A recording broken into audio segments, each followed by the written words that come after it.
pinuprotektahan. Walang kasinungalingan, serbisyong totoo lang. Makibahagi sa mga may init na isyong hatid ng Eyewitness, kaakibat ang Nescafe Classic.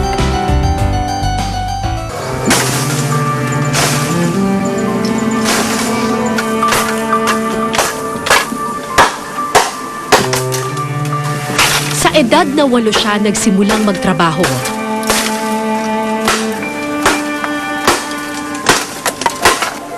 Gubat ang naging palaruan, itak ang laruan,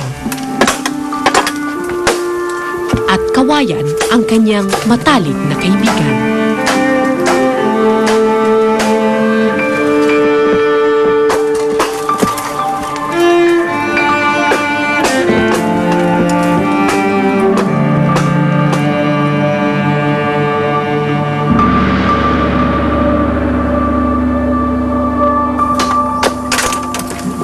Si Michael ang bumubuhay sa kanyang pamilya sa Maasin, Iloilo.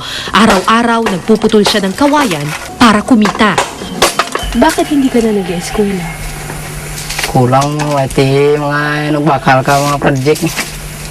Walang pera, hindi makabili ng project. Um, Hanggang anong grade ka umabot? Nakatapak lang sa first year, way matapos. Kasi walang nagtatrabaho eh. Ako nagtatrabaho. Para sa lahat? Bakit ikaw ang nagtatrabaho para sa lahat? Hindi makabra sa time.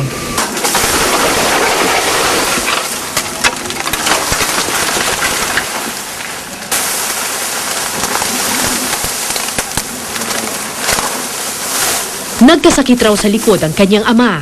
Napilitan si Michael na tumigil para pag-aralin ng mga kapatid.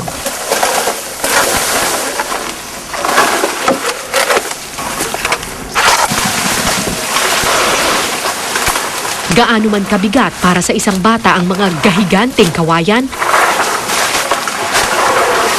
araw-araw kailangan niyang pumutol ng 12 kawayan para kumita ng 70 pesos kada araw, pambili ng bigas at pambaon ng mga kapatid.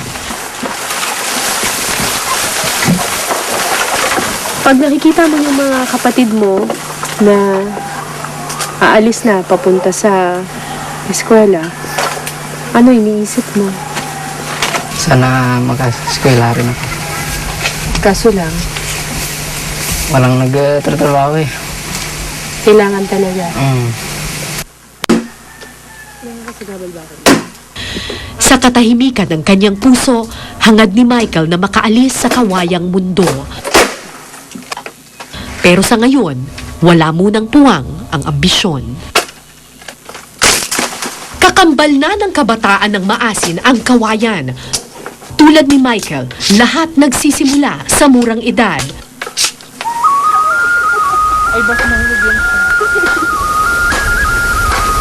Sa isang parte ng gubat, nagtatabas ang magtiyahing Boroy at Jenny.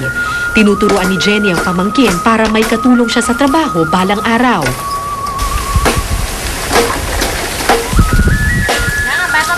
Halos ganitong edad rin nagsimula noon si Jenny. Hindi ka nag-aaral? Nag-aaral man, pero grade 6 lang. Grade 6. Pagkatapos mo mag-grade 6, Wala na, nagtrabaho lang eh. pero gusto mo ba sanang makapag-aral? Gusto ko dati. Ano sana yung gusto mo na trabaho? Maestra, be. Pero wala. Mula noon, ito na ang naging mundo ni Jenny.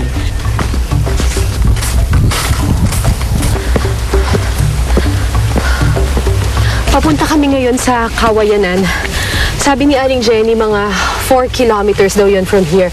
Kung lalakarin natin yun, it will take us mga 2 to 4 hours.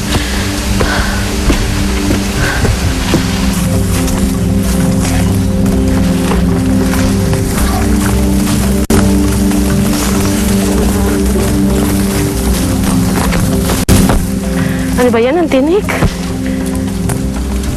Ang tinik pala na kawayan. Ay, Diyos ko po.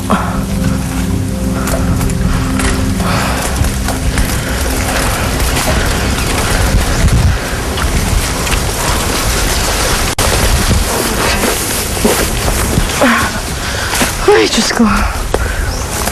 Pagod pa ako nang makarating sa kawayanan, pero si Jenny, diretsong trabaho na.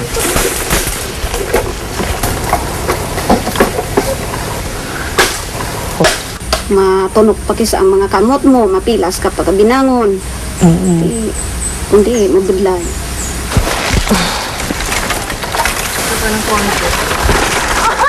Sandali, wala akong mapakan dito eh. Hala. Yan, ganyan. Huwag mo lagay yung kamay mo sa pagitan ng dalawang kawayan yung mga kamay. Ganyan! Alam mo, nakakaano dito, nakakatakot from up here kasi yung kawayan, sumasama siya sa hangin, sumasabay siya sa hangin. So, dahil nakatungtong ka lang rin sa kawayan, para ka rin na-off balance.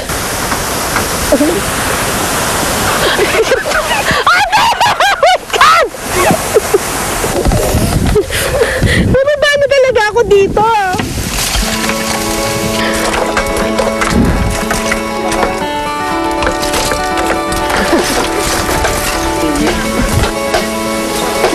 Ay, ayun na! Ay!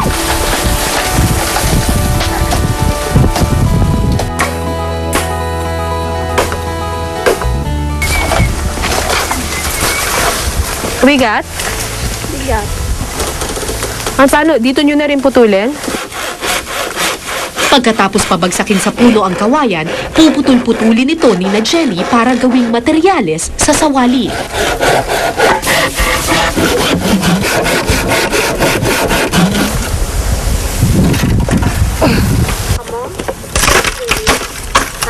Wow! Yan, baka masugatan ka. Pag ganito?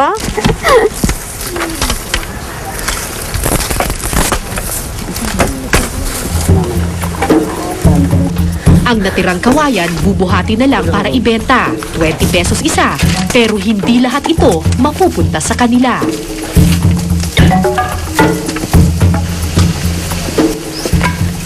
Dahil hindi naman sila yung may-ari ng kawayanan, kada isang kawayan na kanilang mapuputol, kailangan nilang magbayad ng 10 pesos sa may-ari ng lupa.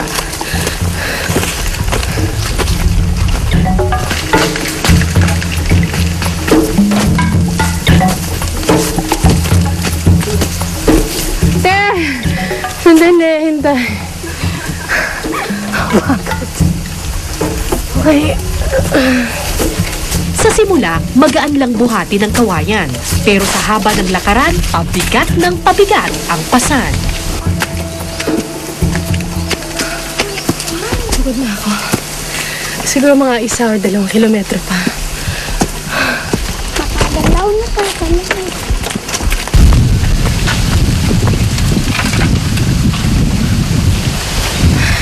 Pagod na ako.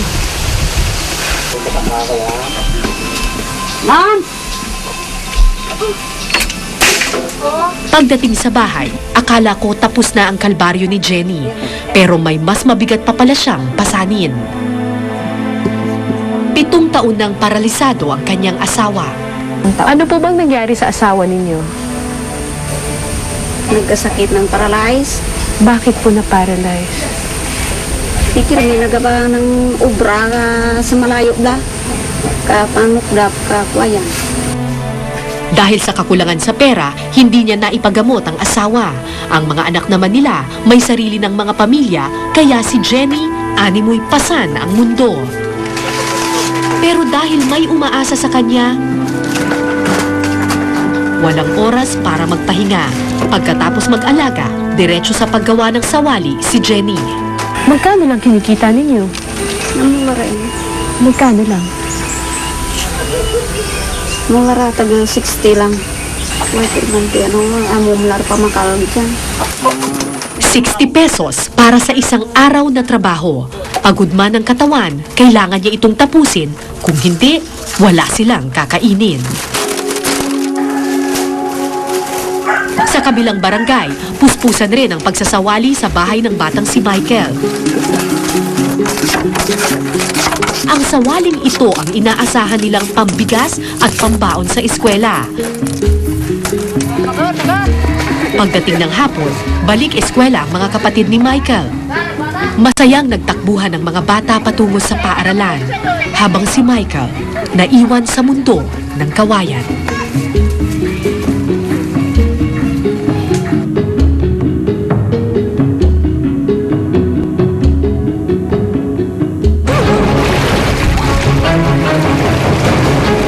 Medyo makitid yung dadaanan, so hawak daw. Oh my God.